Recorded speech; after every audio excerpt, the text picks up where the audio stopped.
Also on Instagram, we've been posting a lot of good content. So make sure you check us out and make sure your friends know who we are. And if they'd like to join, just reach out.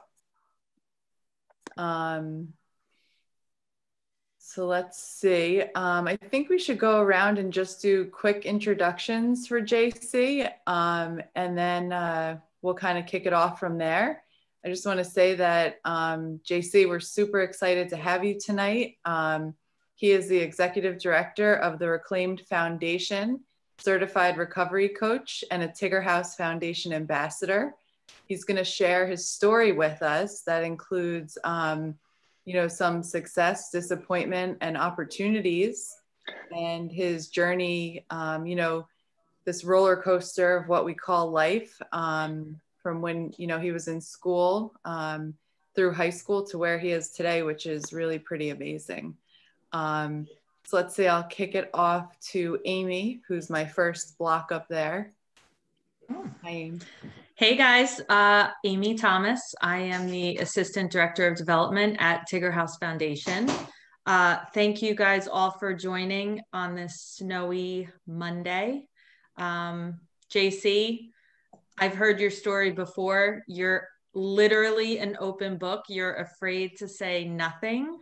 So I hope, well, you know, so I hope everybody, like, literally, JC is proud of where he's at today and the road he's taken to get to where he is. So I urge everybody not to be shy and ask questions. Go ahead, Carla. Hi, I'm Carla Scarabino, Chief Development Officer of Tigger House. Just to reiterate what Amy said, yeah, tonight I think we're going to keep it, you know, pretty open. Sometimes speakers just speak at us, but I think tonight is a great opportunity to ask questions. I will go to Michaela. Hi guys, hope everyone's doing well in the snow. My name is Michaela and I'm an ambassador here. JC, I'm looking forward to hearing your story. Who's next? Bridget. Hey, Bridget, I was gonna say alcoholic, but I'm in recovery. So there you go. That does happen, by the way. I have said that by accident in a public forum, but that's okay. I am in recovery. I'm excited to be here and a lot of anticipation about your story. So no pressure, but yeah, very much. Thank you. Hi, Rich. You're muted, Rich. Yeah, I got you. It's not the first time that's happened. What's up, guys? Rich Gubitosi, one of the ambassadors for Tigger House. Very much looking forward to, you know, having JC here. So appreciate it. Appreciate you, JC. In his summer outfit, you look like you're in Florida over there. I know, Oh, it's like it was nicer today than yesterday. Hi, Matt. Thanks so much for joining the call. We're really happy to have you here. Do you want to just say what school you go to? No, RFH. Hi. Should have said that in opposite order, but yeah, I'm new to Tigger House and I'm super excited. Cool. It's great to see you. Hey, Joe, what's going on? Hey, my name's Joe. I go to CBA. I'm interested in hearing JC's story as well as a little bit about the butcher's block, of course. Been, haven't you, Joe? Hi, Ella. How are you? Hi.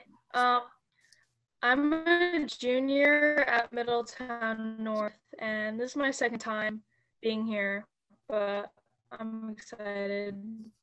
So. Cool. Well, we're happy to have you. It's so great to see you again. Hey, Lauren.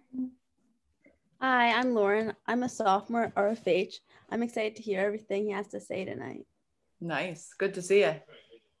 Hi, Frankie. Hi, I'm Frankie. I'm a sophomore at Trinity Hall.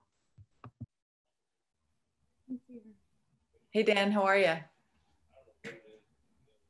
Hey, I'm Dan. I'm a junior at CBA, and I just wanted to thank JC in advance for coming out to talk to us today. Awesome. Hi, Peyton. Hi, I'm Peyton. I'm a junior at Middletown South. This is my first time, and I'm excited to hear the story. Cool. We're excited to have you. I went to Middletown South many, many years ago. Rich and I were just talking about that. Good to see you. Hey, Mike, what's going on? Hey everyone, how's it going? I'm Michael Boulos. I'm no longer in high school, but I did go to St. John Vianney. I'm an ambassador for Tigger House. Also wanted to take the time to thank you, JC, for speaking with us. I'm really excited to hear your story. Of course. Cool. Hey, Kira, how are you? Hi, I'm Kira. I'm a sophomore at RFH, and I'm excited to hear your story too. Nice. Hey, Tess, what's going on? Hi, I'm Tess, and I'm a junior at Mater Day. Awesome. And Sophia? Hi, I'm Sophia. I'm a junior at Middletown South, and this is also my first meeting. Cool. Well, we're excited to have you here. Thanks for joining.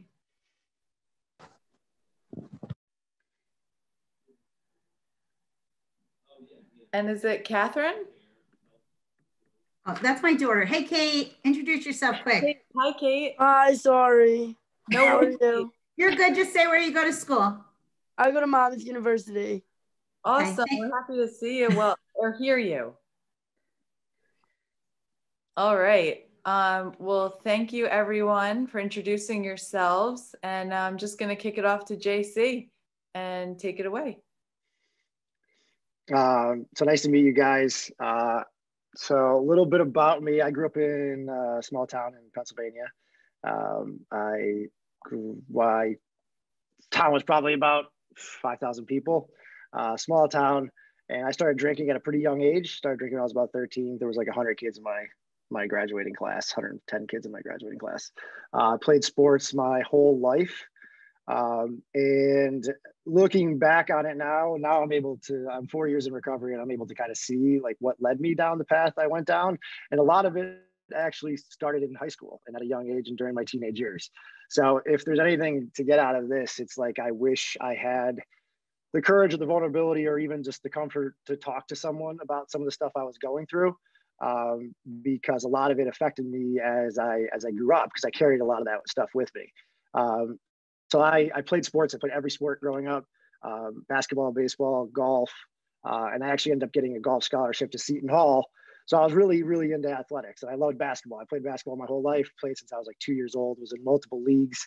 And it was like my first love until I started playing golf. And I was going to play golf and basketball in high school. And I actually quit basketball my freshman year because I hadn't gotten through puberty yet. And the reason I told everybody I quit basketball is because I wanted to focus on golf. But the reality of it was I was petrified to take a shower with other guys on the team. And I had absolutely no one to talk to about that. And at the time, I didn't know how much this was going to affect me. I just knew I got singled out. I got made fun of. I was like 5'5", maybe 150 pounds, 140 pounds, soaking wet freshman year of high school.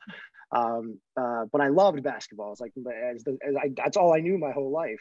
And I ended up quitting, and everyone would ask me questions, why this, why that, and I would just lie. I would just make it up.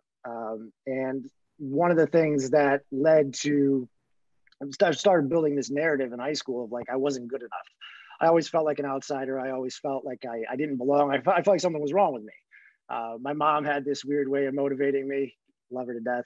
Come from a very close Italian family, but she would always compare me to other people, saying, "Oh, Johnny's doing this, Frankie's doing that, Bobby's doing this. Why aren't you doing that?" And at this early age, I'm like, "Well, what's wrong with JC?" So like a lot of these things, between going through puberty late, getting singled out, quitting the sport I loved for those reasons, not being able to talk about it, getting compared by my mother to other people, and then obviously the classic, first girl I fall in love with, she cheats on me. So this is all in like formative years of 13 to 16, 17 years old. And it played a huge role in how I developed into adulthood, to be honest. But I didn't see that until I started my recovery 4 years ago. So the one thing to think about, and I'd love to, if you have any questions, and we could talk more about this, but it's one thing I found. I went on this men's retreat about 7 months into my recovery, and it was called Everyman. And it was this retreat that just guys got together to become better men. It wasn't focused on addiction or recovery. It was just people of all ages. So I think at the time, I was probably the youngest one there. I was 29. And it ranged up to 65 years old. And there was about 40 guys, and we were up in the Berkshires in Massachusetts in this cabin in the woods, and no one knew anybody. And we break out into these circles, and I was like, you know what, for the first time, I'm gonna talk about this. So this is 16 years later, I decided to actually start talking about this stuff. So I'm in this circle with 6 strangers I never met before in my life, and I start talking about it. And not to my surprise now, but at the time I was shocked. 3 other guys in a circle of 6 guys shared the same experience I had. And that was a super powerful moment for me, because I was like, if I just had talked about this earlier, if I was able to open up about this earlier, things maybe would have been different. And now I look back, I don't have any regrets or anything, but it just goes to show we're all a lot more similar than we are different, and we all struggle in one way or another. And that's really kind of where my journey of really being open and honest about my recovery and about everything I've been through started, when I was able to talk about this stuff and other people chimed in and shared the same experience. So that's kind of just like a preface. I don't know if you guys have if Carla or Amy, you guys have any questions to kind of go in one direction or the other. I have a lot. I could go in any different direction. I have a lot to talk about, but I just wanted to get that out there and kind of set this tone with that. I think that's awesome. I mean, I think for so many of us, and we've talked about this with our students, you are undergoing something and you think it's just you. So right. The sharing is good. Now, when you were going through this, did anyone think that something might be wrong, or were you such a good liar that you were able just to kind of sweep it all under the rug? I don't even know if I was a good liar, and things are different now that obviously we're talking about mental health and addiction much more than we are now. But it's like looking back, like even my mom was just so confused on why I was quitting basketball. Like it was just tunnel vision. Like it wasn't like, is everything all right? Like, are you okay? It was just like, she actually got mad, like she was mad at me. And like, this is where a lot of like resentment with my mother kind of built up and started from there and all of that. But even like close friends, I didn't have to lie too much. It was just like, I lied for a little bit, and then it just went away, and I buried it. I placed it somewhere down deep in here, and then it didn't come out. I shouldn't say it didn't come out 16 years later. It came out just in really, really unhealthy ways. So that's the thing about being able to talk about this stuff is, as I learned, especially as a guy, is we have to carry this idea of what it is to be a man, and like you can't talk about certain stuff, and you have to be macho and this and that, and really it's just not true. And one way, whether we like it, it's coming out one way or another. And you can see a lot of men struggle with anger, a lot of men struggle with drinking, and it's because of all these suppressed emotions that we were told we can't talk about this stuff, or we have to man up.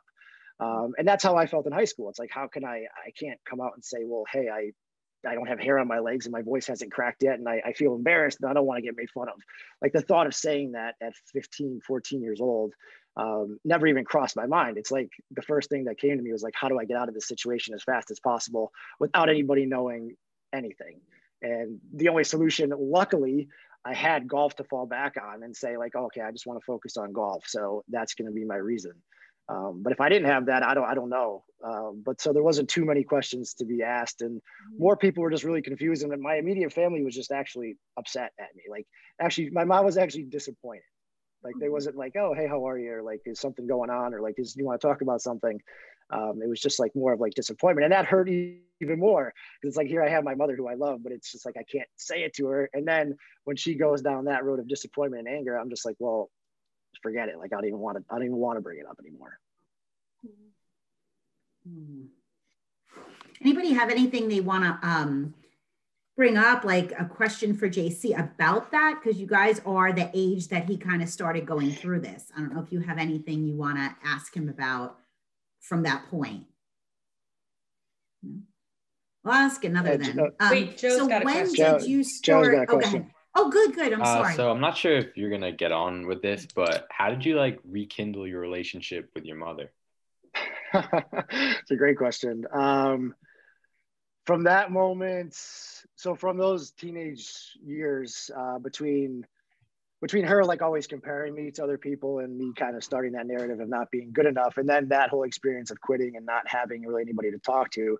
And I was very close with my mother because my dad actually commuted from New Jersey, from New Brunswick to Scranton, Pennsylvania for the first 10 years of my life, until I started really playing sports and my sister started dancing, and he realized he was going to miss a lot of the things. That's when he moved back home. But Monday through Friday, it was me, my mom, and my sister, and my dad was was home Friday night till Sunday night. So like I was very, very close with my mom.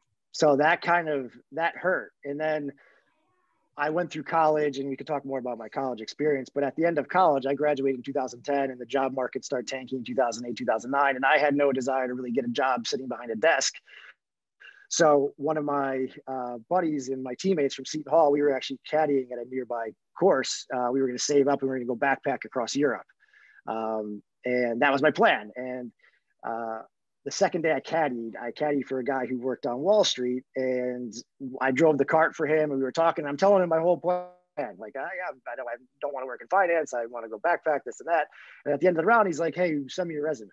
And I'm like, "Didn't you hear anything? Didn't you hear anything we just talked about?" He's like, "Just send me your resume." So I tell my buddy, he's like, this guy, and my buddy wanted a job in finance.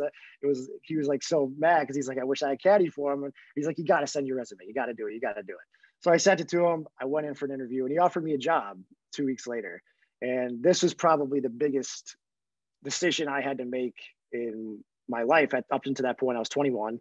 And I go to my mother and my dad, my mom, my dad, and I say, "So this is my situation. It's either backpack across Europe and then find a job when I come home, or take a job working on Wall Street." And my mom, of course, being the mom that she is, I love her dearly. She's like, "You got to take the job on Wall Street. You have to. It's such a great opportunity, blah, blah, blah, blah, blah." And my dad's like, "Go backpack." He's like, "You're 21. He's like, you'll be working the rest of your life. You'll have jobs the rest of your life. Go backpack."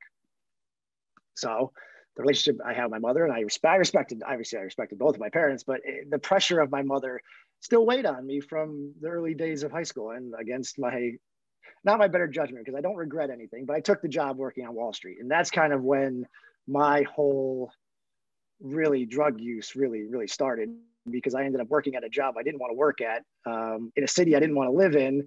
And now I have all this resentment towards my mother.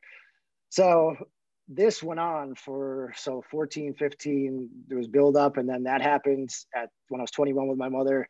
And then from that point on, from 21 until I got sober, 29, the next 8 years, me and my mom barely had any relationship, to be honest.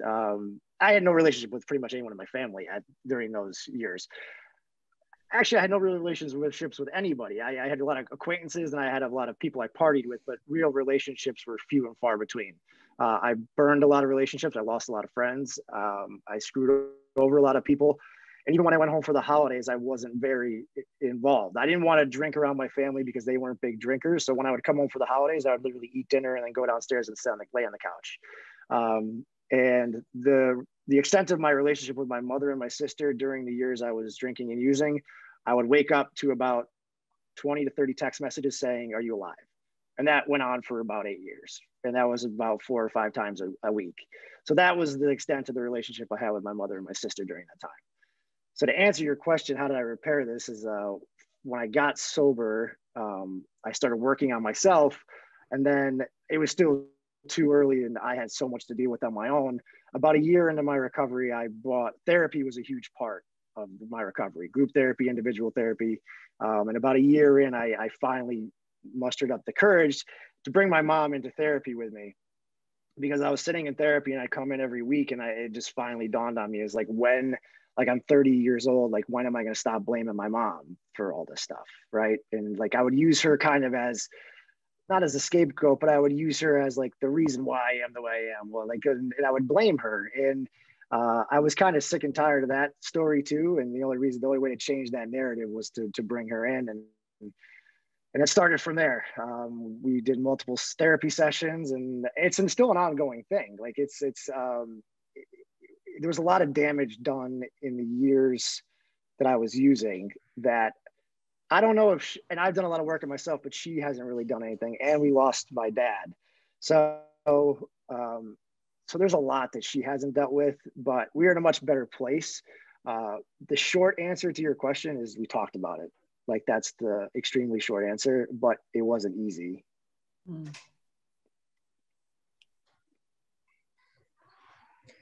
So I have a question. You said you started drinking at 13. Yes. What made you start drinking at 13? Was it? It's a good question.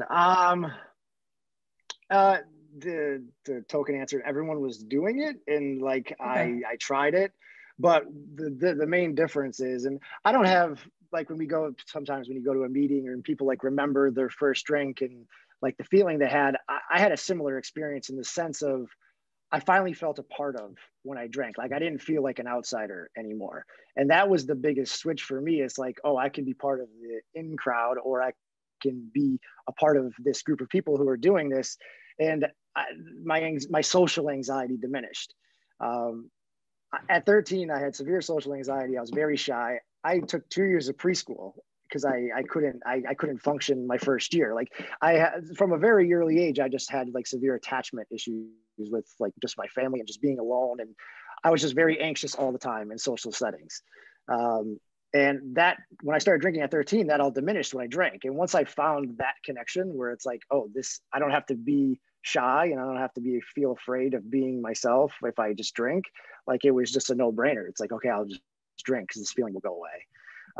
But as soon as I stopped drinking at 29, that social anxiety picked up right where it left off. It didn't get any better. And I was just the same 13-year-old boy, basically at 30 years old, with being sober and not drinking in social environments. I'll never forget, I went to a wedding and I drove into a tree, like, cause my anxiety was so bad. And so I talk about not being present. Like I couldn't even, the thought of going to this wedding with people from high school, because it was a wedding back home. And this was early on in my recovery, and I didn't talk about it with my girlfriend or my mom or my family who was all there. I reverted. I always went back inside myself. And one of the things I've heard, and one of the things, the best things I've heard, there's these men's groups and men's retreats I went on, is like, if you're in your head, you're dead. Because if you're talking to yourself and you're telling yourself these same old stories and same old narratives, and you could talk yourself into a physical like thing. And that's pretty much what it was for me with anxiety. It was more than just like this mental thing. It was a physical thing where I would sweat, my palms would get sweaty. My legs would shake. It was just a whole thing. And it right when I stopped drinking, it picked up, and I had to do a lot of work on that. Like the thought of doing what I'm doing now, like forget it. Like it wouldn't even cross my mind. I would have came up with some excuse saying I can't do it, this or that. And like a lot of situations I was in, people would think I was standoffish or I was just like not social, or I was mean, or I was this or that, but I was just terrified. Like I just didn't know how to act in social settings. And that started at a young age. And once I saw that the drinking kind of alleviated that, that's all I really needed. So you drank a lot in high school before? I drank a lot in the sense of there wasn't any like it wasn't problematic. There was a few incidences where you would say it was problematic looking back on it now. At the time, I chalked it up for being a 17, 18-year-old kid in high school. Looking back on it, there was probably some red flags for sure.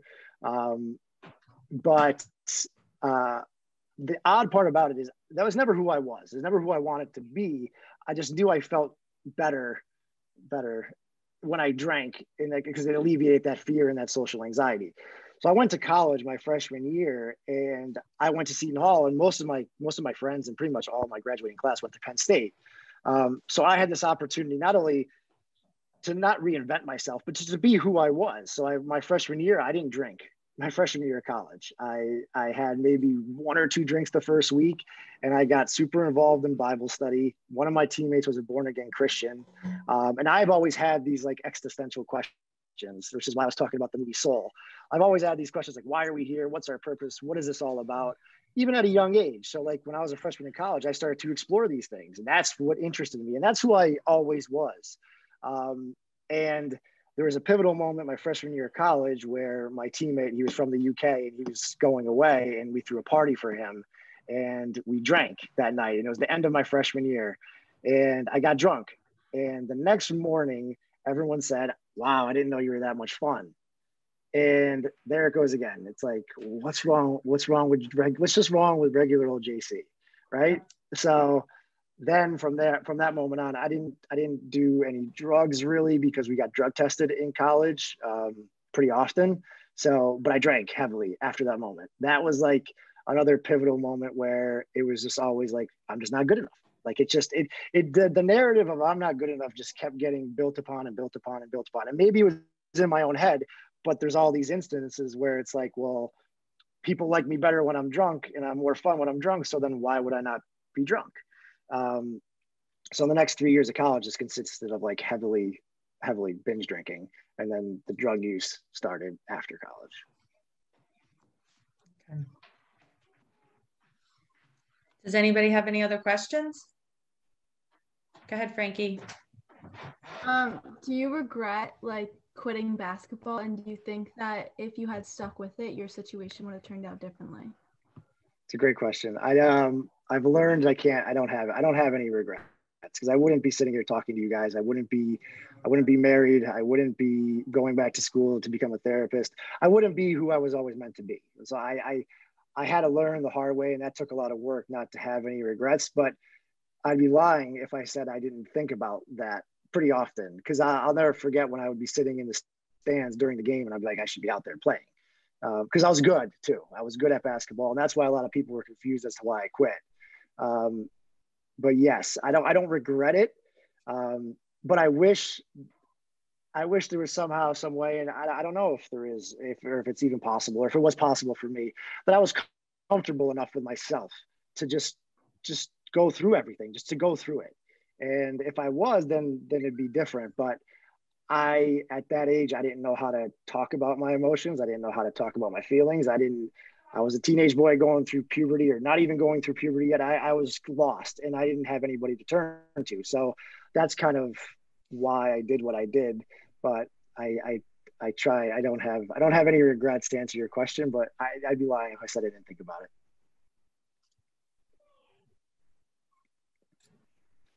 So JC, what happened after college that you kind of decided to make some changes in your life?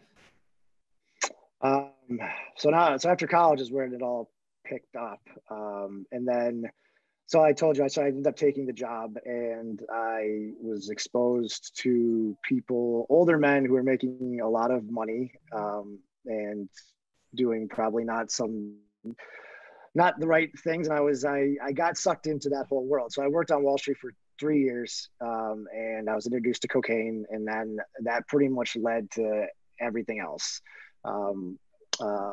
Molly, pills, whatever, anything I can get my hands on. But I still was struggling with that whole thing, because the biggest battle for me is like, I didn't want to be working in what I was doing, and I got sucked into this whole thing. So I left my job thinking it was the job at the time. But the old adage, wherever you go, there you are. I switched my career, and I was the same exact person. So I did that. I switched jobs 5 times in like 8 years, thinking it was the job the whole time. And it was the common denominator in that whole thing was me. And it just got progressively worse during that whole time. And during my 20s, when I was 22, I'll never forget, I was walking to work, and my dad called, and I knew what it was. And he had told me, I just had this pit in my stomach, and he said, your grandfather passed away. And when he said he passed away, I knew that he had killed himself. He didn't tell me that until I'd gotten home. So I'm 22, 23 years old, and I was very close to my grandfather. My grandfather went to every basketball game I played in from a young age, and he would actually give me $1 for every point I scored in every game I played. It was a game me and him had. And he was in the Korean War, and he didn't talk about that at all. And he comes from an Irish background, and he drank. And by all in accounts, he was an alcoholic. I don't take anybody's inventory. I don't label anybody, but he drank a lot. And he broke up my family. They were divorced. My mom and my aunt is 15 years sober. My mom doesn't drink at all. So there was a lot of trauma that was in my family that was passed down. And when I got home, my family had told me he had committed suicide. And instead of grieving and going through my emotions and dealing with the loss, immediately after the funeral, I hopped in the car and I drove to the Jersey Shore. And I went down there, and I got sufficiently messed up. And 2 days after my mom's dad had committed suicide, she's driving 2.5 hours, because I got arrested. She's driving 2.5 hours down to the Jersey Shore from Scranton, Pennsylvania, to pick me up. And I'm in the backseat of the car, and this was the first time it hit me that I wasn't drinking to have fun anymore. It wasn't for fun. And it was just a brief moment in time, and I carried on. I continued to do what I was doing. And then I lost my great grandmother. I lost my uncle unexpectedly. And then my dad passed away in August 2016. So throughout my 20s, I dealt with a lot of loss, and I didn't deal with any of it. My way of dealing and coping with the loss was to get as messed up as I possibly could. So yeah, to answer your question, I didn't change my ways. Everything got worse after college. But when I was 28, I got into gambling as well. So I started gambling a lot. And then when I won a lot of money and I lost a lot of money. And then I took a trip to Vegas, and I came back from Vegas and I got arrested outside of a nightclub in Manhattan. Now, this is the third time I've been arrested throughout my 20s. This time was a little more serious. I got hit with a bunch of different charges, and I was in jail for 2 nights. And my brother-in-law, unbeknownst to me, this is now the second time that he's bailing me out of jail. He sat in the courtroom for 13 hours waiting for me, and I didn't know this. And me and him didn't have any relationship either, because my sister was so involved with me that their marriage suffered. So meanwhile, I'm in severe pain all throughout my 20s, but outwardly, I'm a complete asshole, to be frank. I'm very selfish in the way I act. I'm not caring about anybody else. Whatever happens. As long as it served my interest of feeling better, then that's what I did. But inside, I was in severe pain. But I was tearing apart my entire family. I didn't have any close friends. So my world was kind of crumbling little by little. And he sat there and he waited for me. And when I got out, he's like, "I can't take you home." And I was like, "Well, where are we going?" And he took me to my sister's in Hoboken. I lived in Hoboken for 9 years. My whole family was there, and they pretty much led an intervention. And my mom was crying and the whole thing. And she had said, she's like, "Either coming home, you're going to see a therapist, or you're going to rehab." And I wasn't ready to rehab because I knew something was wrong, but I didn't think I had a problem. But I knew I had to talk about some stuff. So I went to go see a therapist, and it took me 2 more years to get sober after that. And I would say the catalyst for me finally making the change is a couple of things. I was exhausted physically, mentally, emotionally, financially, spiritually, every which way you can put it. I was like, I couldn't do it anymore. But I had met a girl who's my current wife in February of that same year I got arrested, and I wasn't going out as much. But when I went out, I'd disappear for like 2 or 3 days. So I'd be good for like 2 or 3 weeks. I'd hang on for dear life. I'd white knuckle it. I wouldn't be dealing with any of my issues, and then I would just go off the rails. And she put up with this for 2 years until she finally didn't. And I went out one night. I told her I'd meet her for dinner. I didn't show up.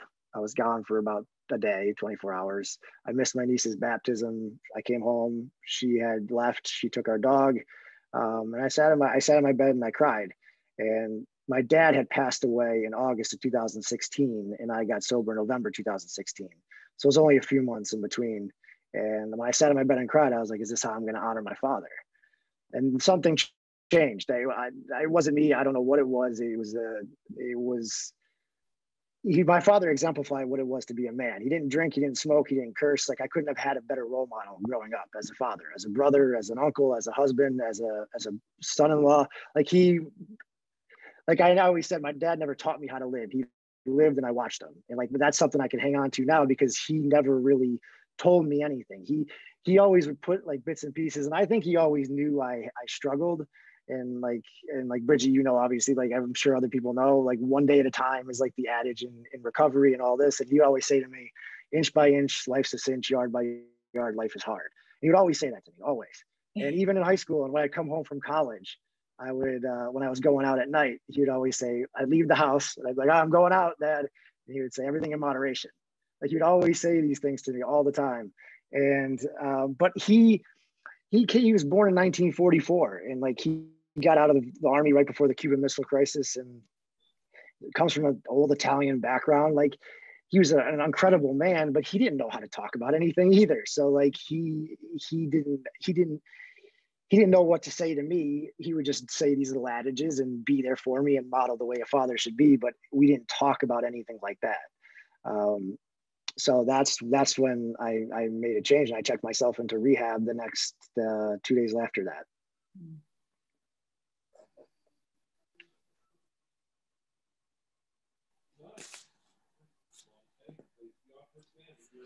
And then what happened?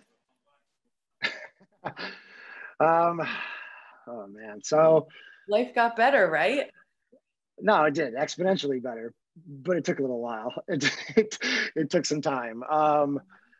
I checked myself into an intensive outpatient program. It was 12 weeks, 4 days a week, for 4 hours a day. So I was still going to my job in the city, and I was in Madison. I was worked near Madison Square Park, and I would go to this program. I told my boss. So I had worked at this company, and I basically went through my whole recovery with this company, and I was very close with my boss, and I was like the 41st employee, and I was in sales, and I went in and I told my boss, like, hey, and he knew, like everybody knew. So like, that's the other thing with my drinking and my partying is like, when I told people I was like, I was going to rehab and I needed to make a change, like, yeah, you probably should have went 2 years ago. So like, it wasn't like a shock to people because I wasn't like a closet drinker. I wasn't like, oh, I'll drink in privacy. Like, I was very out there. So like, it was very well known that people assumed I had issues and I struggled.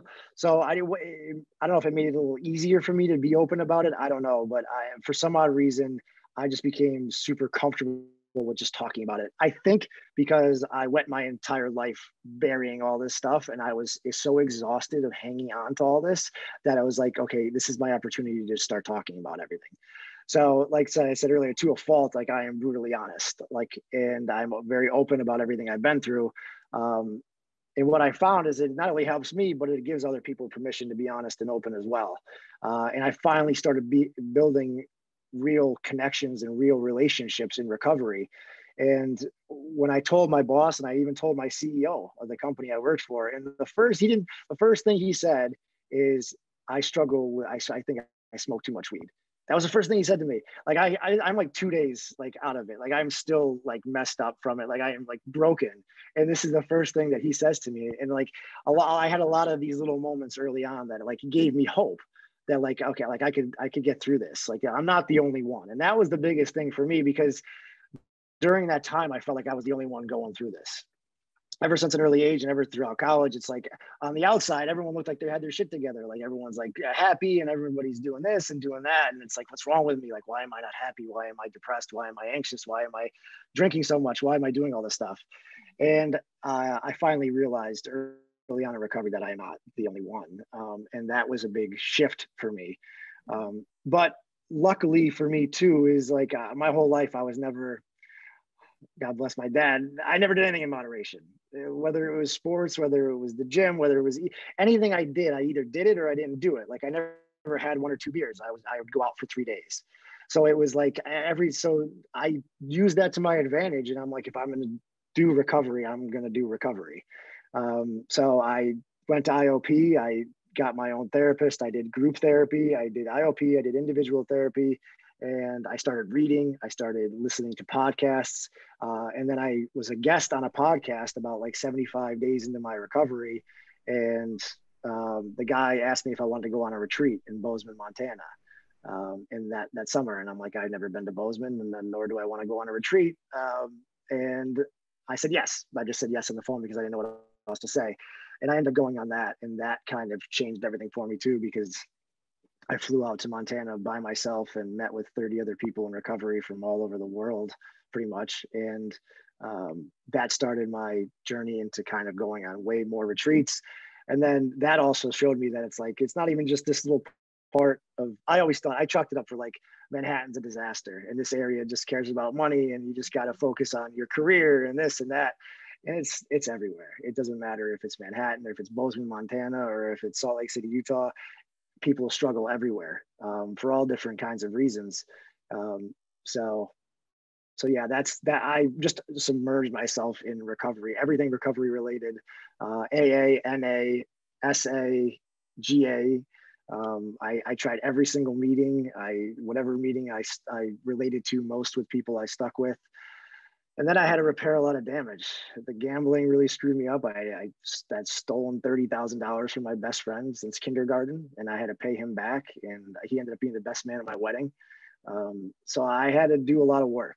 I screwed up a lot of relationships, and I had to own up to a lot of things. And that wasn't easy, but it was the most rewarding thing I've ever done in my life, because up until that point, I pretty much had done nothing positively. I guess you could say, like, I wasn't offering anything to anybody. I was very self-serving, and it felt good to finally to start making amends and start repair relationships. And now I have healthier relationships with people. I'm able to be open, I'm able to connect. And for me, that's what I've always wanted at that early age. To answer your question, Amy, about why I drink, I wanted the connection. I wanted to be around people. I wanted to feel part of, but I found out I don't have to drink to do that. And that's the really cool part. So yeah, I quit my job after about 2.5 years in my recovery. I got certified as a recovery coach, and now I'm going back to school to be a therapist. And I met Tom from the Butcher's Block. He asked me 100 times to come work there, and I started working there, and I'm doing all three things. So I'm a recovery coach, I'm working at the restaurant, and I'm going back to school. So, and we just bought our first townhouse, and it feels good. I mean, like, sometimes I have to, like, I'm very grateful for everything I've been through, because it made me the person who I am today. So I don't regret anything, but it wasn't easy.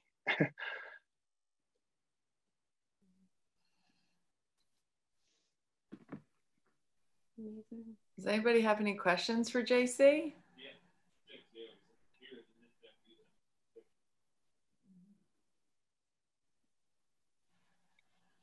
I just have a comment. JC, I love your story. I have so many similarities. And I think one of the biggest things, that you said that struck me, there were so many things, but just wherever you go, you take yourself with you, whatever career you switch to or job you switch to, or for me, part of my story is, relationships. So romantic relationships, going from one to the next. So I have a lot of codependency issues with my story.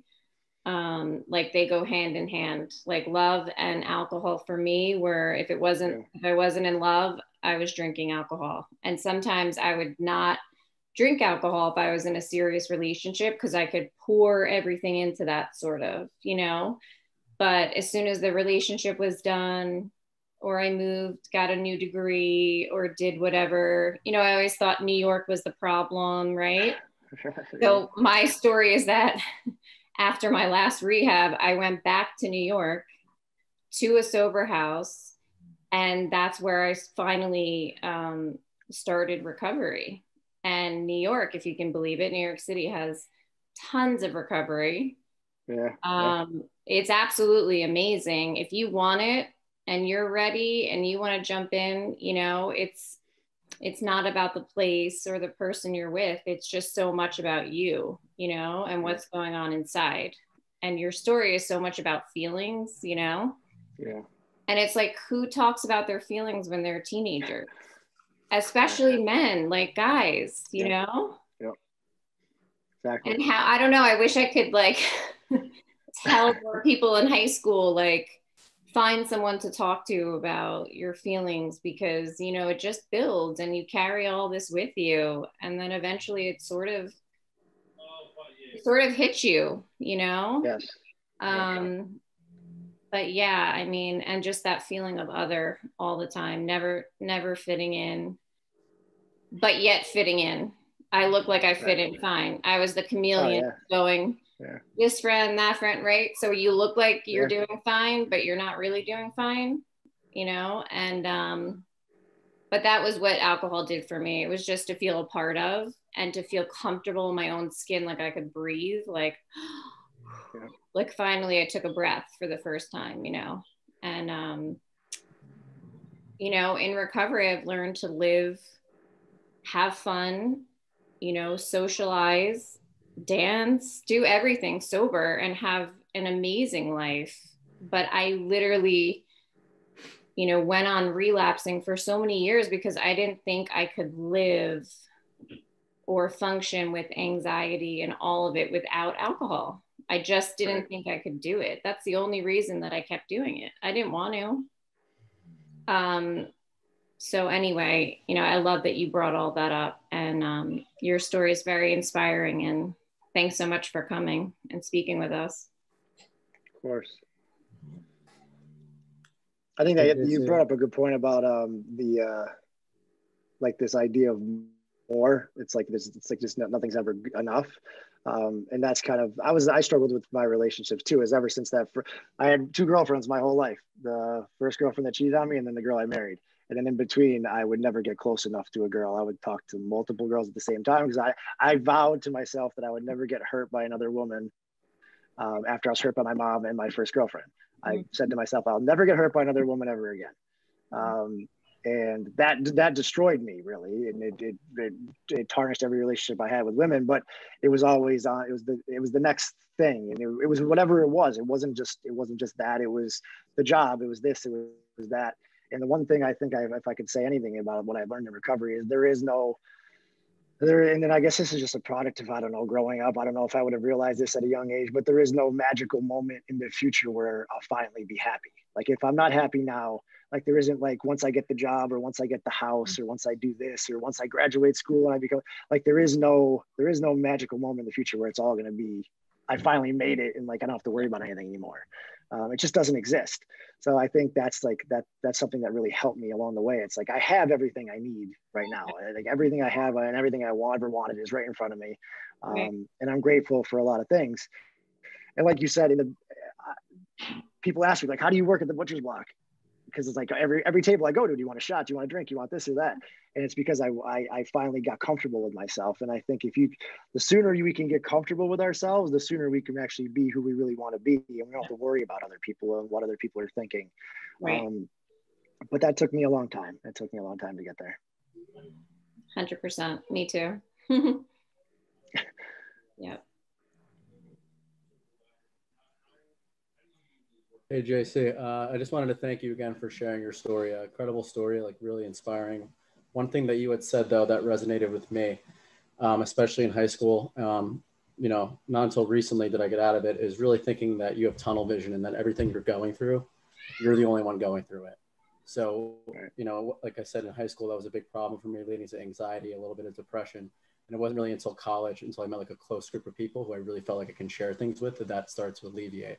That I found that I was like less stressed, like less anxious, less depressed. So, you know, that really resonated with me, like thinking you're the only one going through something. It isn't true. Like finding someone you have a connection with that you can explain things to, just to even get it off your chest, was super helpful for me. So thank you for sharing again. I really appreciate it. Of course.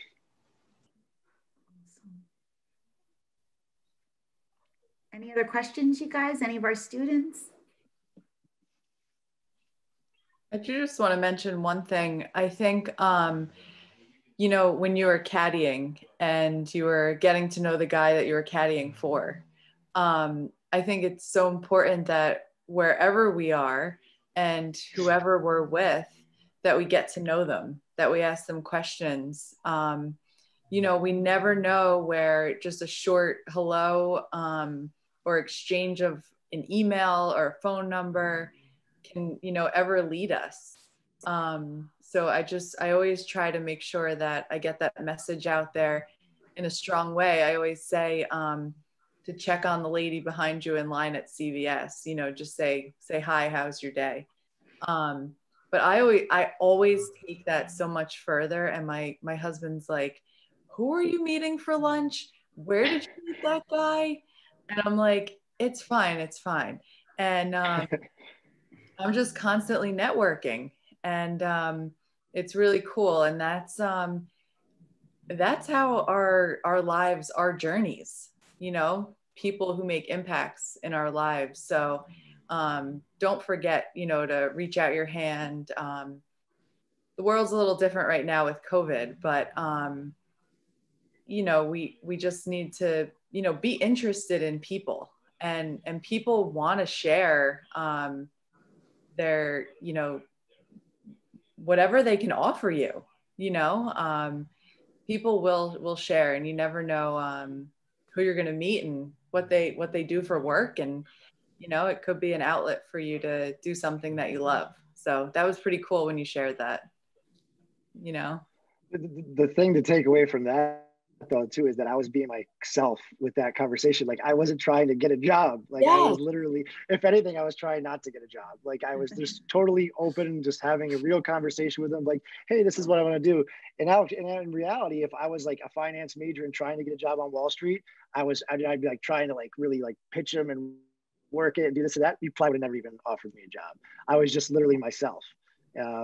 So that's like a cool thing to take away from that. Because I think if it was the other way around and I like actually wanted to try to get a job from him, I would have pretended to be someone I'm really not. But I always look back on that. It's like, I don't know why he ever offered me. I still talk to him, by the way. It's like because I shared all this with him, and he's still in my life. I invited him to my wedding. So it is cool. It's like you never know who you're going to meet or where you're going to meet or what role they'll play in your life, because I thanked him for that. I literally thanked him for that whole opportunity, because in the beginning I hated him because he offered me the job. And then as I later on in life, I appreciated it and I was grateful for going through all of it. Yeah. And he's still part of my life. So you make a good point. That's really cool. And just going off that real quick, I think that's such an organic relationship that was formed. So like organically and naturally, like in life, you always end up where you're meant to be. And I never thought I would be involved with an organization like this until I was walking down Red Bank and I saw the flyer. So I think in life, it's, especially when I was in high school, I remember like I was so anxious of where I would be and end up. And it's like, yeah, you end up where you're meant to be. So I think it's like important for the students to know that. Yeah. 100%. It's huge. Excellent. Well, this is awesome. I have to say, I mean, we've been so fortunate. We've had so many great speakers, but JC, I really do think you really brought up a lot of things we haven't talked about yet in our Student Alliance. So that's something I hope we continue to speak about, having, you know, kind of looking at other people and thinking that you're alone. And that was really, really good. So thank you for bringing that up. And I think it's something, you know, just for our students out there, you guys, the thing you do have is you have all of us. So again, if you're struggling with anything and you don't have friends you want to go to or a parent, you know, we're here for you, Carly especially, but anybody of any of the ambassadors, any of the team, you know, we're here and it's confidential. So we know, you know, we get it. I mean, again, JC, you were in high school a lot. I mean, it's been a lot longer for me. Carly, all those guys, it's a lot less time. But I do think, you know, we get it. So if there's anything, never feel like you can't come to us, and it's not silly and it's not unimportant. You know, it really is. You're going through this stuff. So we're here, and I think that you kind of led into that. And thank you so much. I mean, I think your story is so great. It's just so real. Thank you so much. Thanks for the time. No, of course. Yeah. And if anybody ever wants to talk, happy to share my information or whatever. Thank you. That's what this is all about. Yeah. Absolutely. Exactly. Cool. Good. Anybody have any other comments or questions? Thanks, JC. You're welcome, guys. Thanks for having me. Thank you. Great. Thanks, you guys. Be safe in the snow. You might get another snow day tomorrow. I know. Right? All right. Wishing you guys all a great night. All right. See you Have a guys. night. Bye. Thanks, everybody.